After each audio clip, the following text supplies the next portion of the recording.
Hello and welcome, as today is Wednesday, 14th day of March. Today is also Crypto Day, and welcome to this video. Everything, like always, is your own risk, own reward, but that is life.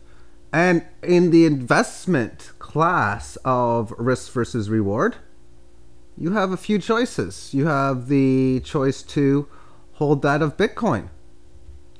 It's relatively volatile. In fact, it's the most volatile of any of the asset classes that I know. At least cryptocurrencies are. Bitcoin less volatile than almost all the others, like Ethereum, Litecoin, and all of the altcoins. Okay. And then if you don't take any risk reward within Bitcoin, maybe you're doing such within precious metals.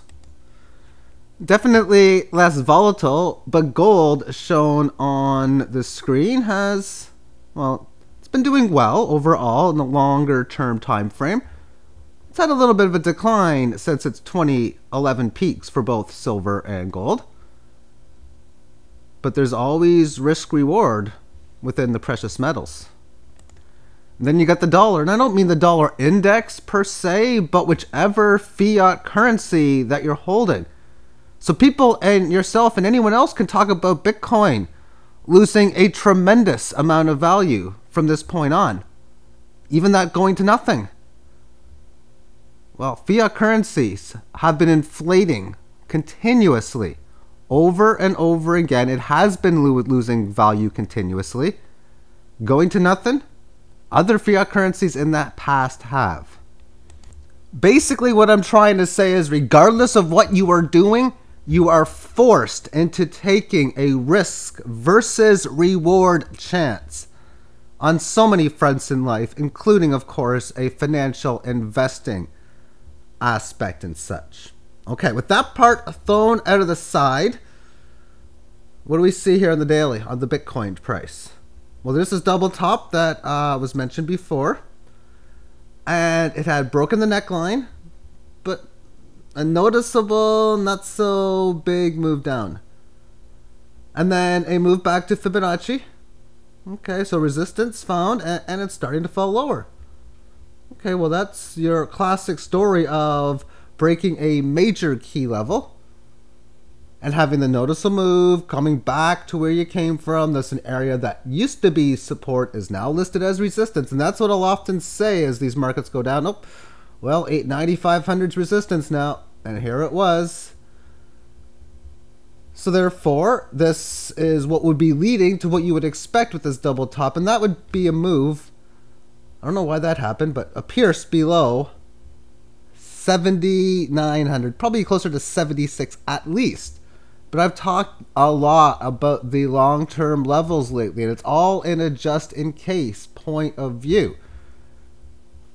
It's still going to take a break above this level of resistance, and really when it comes down to it, looking at it on a very long-term level, I know the lines get in the way a little bit here, but breaking out above the 18 average on the weekly time frame, the 13,000-14,000 area, where it congested and stayed from at the time frames of December into the start of January. If it can stay within that area there, I would most likely be saying, guys, girls, it's looking as if this thing might be ready for a decent leg higher. And right now, maybe it is ready for a decent leg lower down towards here. But then, if that's the case, as I stated before, will the areas come in as a point of support? And then with all cryptos, when they're ready to go, it might take a day, a week, a month, a quarter, maybe even longer. But if it is going to go in the near future, if you hold such an event and you even have sell orders ready for when it's awesome times, basically, then it doesn't matter for you to know any information of when it could happen. Just check on the daily basis, and when you see it happens, well, there you go. And let's talk about XEM, NEM. And that's exactly why I ended the Bitcoin saying when they're ready to happen and they go up, they're just going to do so. Okay, XEM. trying to find it on here, but let me see why it can't. And I was looking at percentage gainers, realizing that in the last few hours since, well, 8 p.m. yesterday when the market closed, that it has, well, basically it stopped going up. However,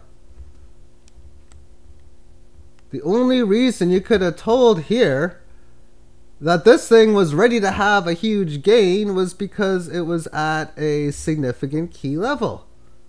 But just because it's at a significant key level doesn't mean it always does happen. After all, this thing came down to this 5,000-ish area and just kept going lower.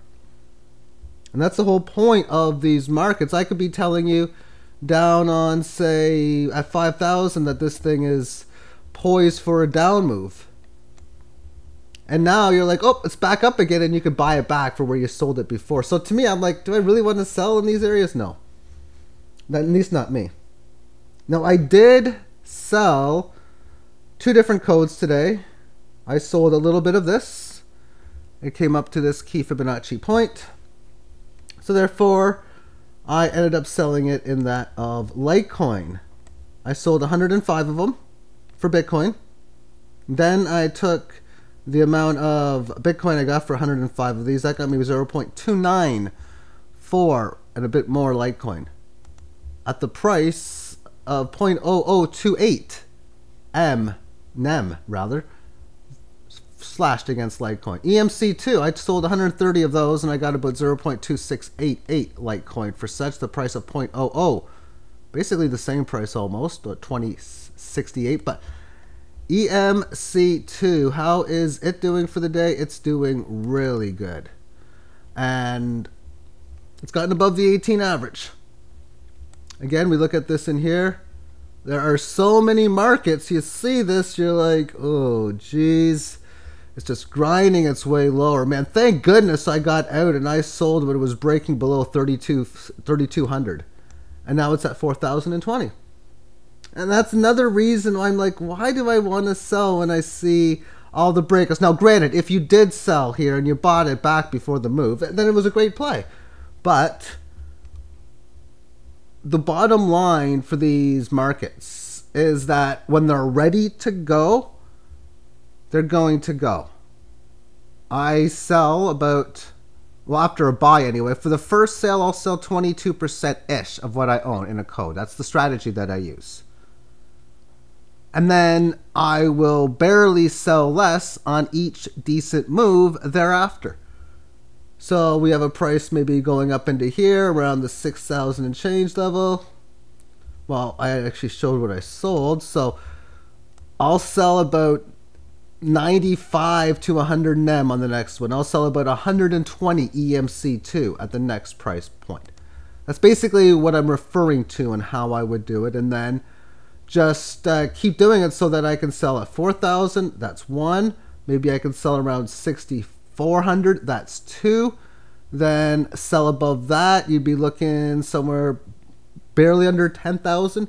That would be 3 sales. And then maybe below this high at around 15,000. That would be 4. Then the high at around 20,000. That would be 5.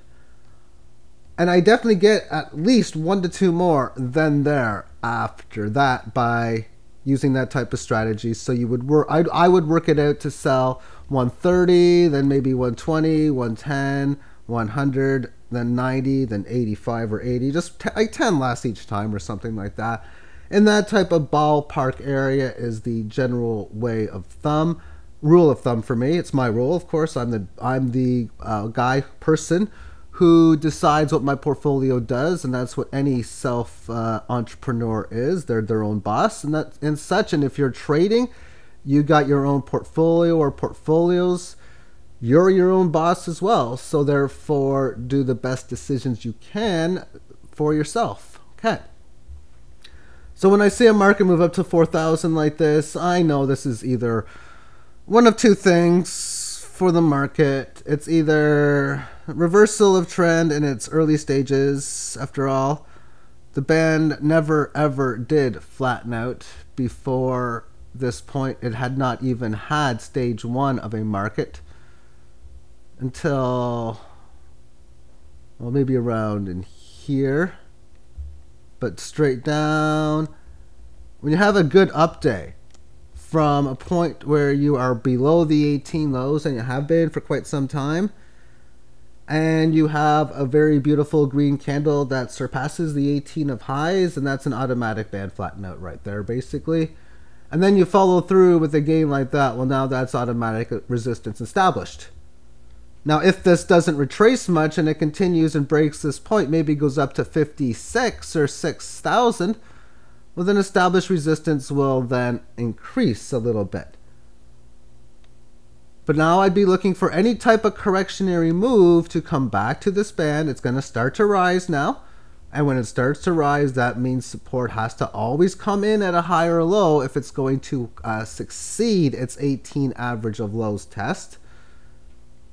So any type of move that brings it back there, so it's either got to have decent red move or moves down, or it's got to take several days of holding in the upper area for where it is so that the 18 average can catch up to it. Usually it's the former or the price down in most of the cases. So if it does such and it breaks out like a lot of these other markets, and we just look back at the past at how well those strategies work. Okay, stage 1, band flatten out. Stage 2, establish resistance. Stage 3, come back to the band. This is a sideways one. Remember, the former I said the coming back was usually the case, not here. And there's the breakout at about 21.46. And how did we go from there? Okay. So that was that one in the past. Let's just even look, see, well, this one in here, band flattening out. Whether you, yeah, that's big enough for resistance established. You come back to the band. You break it here at around 1600. So that's generally how I would look at that towards. You're most likely going to get at least one significant leg higher after you break that established resistance or after stage 4 is taken out. Of course, the alternate is the failed move, where it has the noticeably good gain from a downtrend, and then when it ends up having its 18 average correctionary test and thus fails it immensely. And then you oftentimes will see what will thereafter come the break of support and then another, at least one decent leg lower. Okay, then is there, yeah, I talked about Vox yesterday.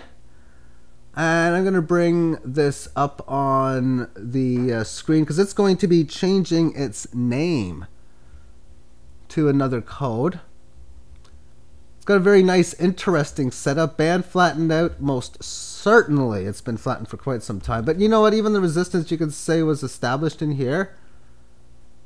And if this thing could ever get above 1987, which it's going to only be voxels as I'm doing this for another 30 plus hours, because on Friday evening time frame it'll be changed to a different code, and there's going to be a lot of price rediscovery that's going to take place.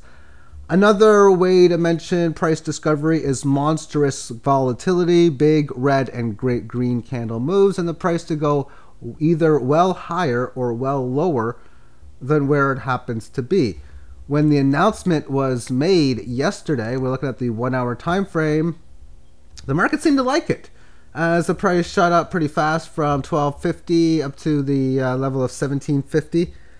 Price corrects through price down to the 18 average of closes area, although I don't have it written in there, but the 18 average of closes is somewhere in the middle of this band, so I don't have it because I know it's in that area. No need to show that line for me. And there's the nice little resistance test back in here, and it's correcting the 18 average still. Thus, as long as it holds, you can only be making higher lows with the 18 rising. This support level here at about 1567 represents this resistance area here. And you can even talk about just short term, if it can support this area here around 1690 down to even around, well, the 1600s really. Yeah, the 1600s, even this area here. If it can support 16 to 1700 for the rest sometime later today, say you have to have a decent sized push higher, you'd have to at least get to the 1745 if you're going to support in the 16s, because you have to resist a little bit higher. So either a move to this point, maybe a small pierce above, maybe reaching maybe this previous high in here at about 1800 and change, and then coming back and supporting that area. That'd be pretty darn near cool as a setup to see as well. Now, as far as the major decliners right now, I'm just going to go through what I mean, I don't have every code on here, but I have SLS, which has been in an uptrend. That is down 9.79% for the day, but it's still holding on in here. Core has also been one, but it's showing the possibility of the failed breakout, fast move to the downside. But you know what? I don't give a beep if this breaks the 18 average of lows and can at least find this higher low in here before it gets going. But if I see sustained movement, holding and staying really below 41K for a significant period of time, then yeah, this is definitely a lot of reason to consider this a failed breakout and a possible huge move to the downside. DOPE is down 9% for the day, but it's like just doing whatever. Unbreakable, it's continuously resisting this 12,481 level while maintaining an uptrend. Not bad. All right, I'm going to end this video now. So thank you for tuning in. Happy Crypto Day, and bye-bye.